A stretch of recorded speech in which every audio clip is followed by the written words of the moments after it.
Hey guys, I'm John. Welcome to my channel, and today I'm going to show you a step-by-step guide on how to build this wood planter. Take a look. All right, before we get started, I wanted to show you guys the star of the show, and it's this plastic planter I picked up at Lowe's. So all the dimensions for the framing are going to be coming from this, and it's going to be in the description below along with all the materials. So let's get going.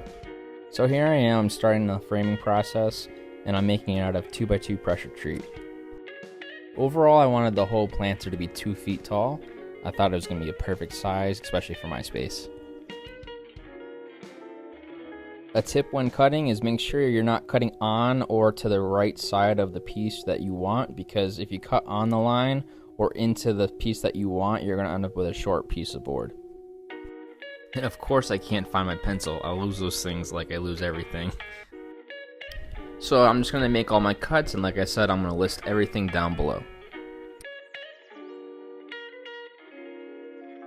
So in the previous clip, I was cutting the vertical pieces, and now I'm just double checking the width to make sure I have the right dimension. So once I got the measurement, I cut the 2x2, and now this side frame is coming together, and there's going to be a total of 2 of these. And as you can see, I used glue on each joint. Now I'm clamping it down so it doesn't move. The screws that I'm using are an exterior construction screw, and typically I'll drill pilot holes before screwing anything into wood, but given that this wood is very soft, I didn't feel that I needed to on this project. So you can see this is coming together. I built 2 frames identical to each other, and now I'm connecting them together with 2x2s. Alright, so this is the frame that I just built, and this is the plastic box that I was building it around.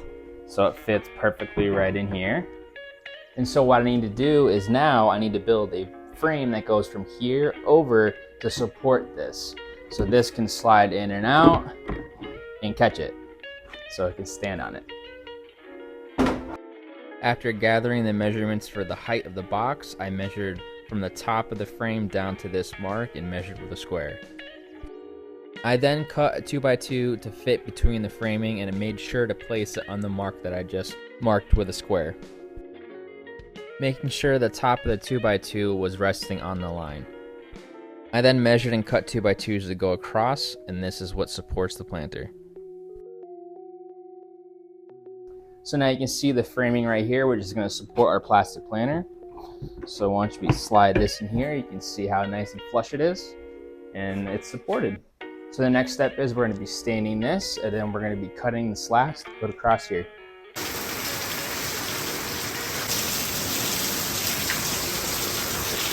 Now that the rain stopped, I'm going to show you how to make a quick, simple saw stop. First, you want to put the saw down all the way and lock it into place. Next, take a board that's already cut to length that you need and place it to the saw. Adjust your saw fence to the end of the board and square up with a square. Now this next step's going to look a little crude, but I don't care, it works perfectly. Grab something heavy and very flat and put it to the end so it doesn't move. Voila, just like that, you have a really quick, simple, easy stop for quick, repetitive cuts. It just goes to show you don't have to get too crazy when you're doing these projects, because sometimes I get a little stressed out when I have to create all these different jigs just to get the project done. A little ingenuity goes a long way. And now that I have all those cut, I'm sanding it real quick so I can stain everything. The stain I'm going with today is a Valspar transparent stain in red cedar. I've used this before and I think it comes out beautiful. I picked it up at Lowe's. Once I applied 1 coat, I decided to just leave it at 1 coat because it came out really nice and I didn't want to change the color of it. Alright, now that it's all stained and dry, it is time to assemble the slats. I'm using an 18 gauge brad nailer to assemble, and I'm putting 2 on each side. I was trying to figure out what to use for this space, and I found a large paint stick stir from Home Depot that I found to be the perfect space set. One tip while doing this is every few rows just make sure that your spacing is correct, and if you're off, just readjust.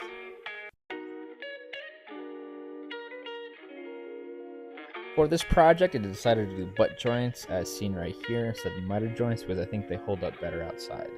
So yeah, I just repeated the process here. Alright, so as you can see, I finished the planter, finished with the butt joints here, so we have it all set, and this is the front. So next that we have to do is we're going to be transferring this snake plant that we had inside. It needed a larger planter anyways because it outgrew this planter, and we're going to transfer it into here.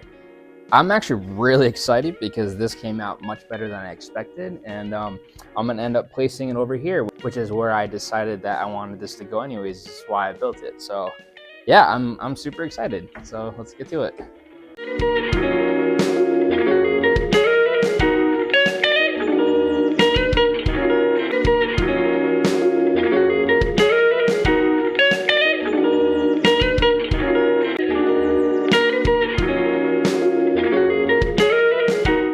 And that wraps up this video. Thank you guys so much for taking your time to watch the video. Hope you enjoyed. Comment down below if you guys have any questions.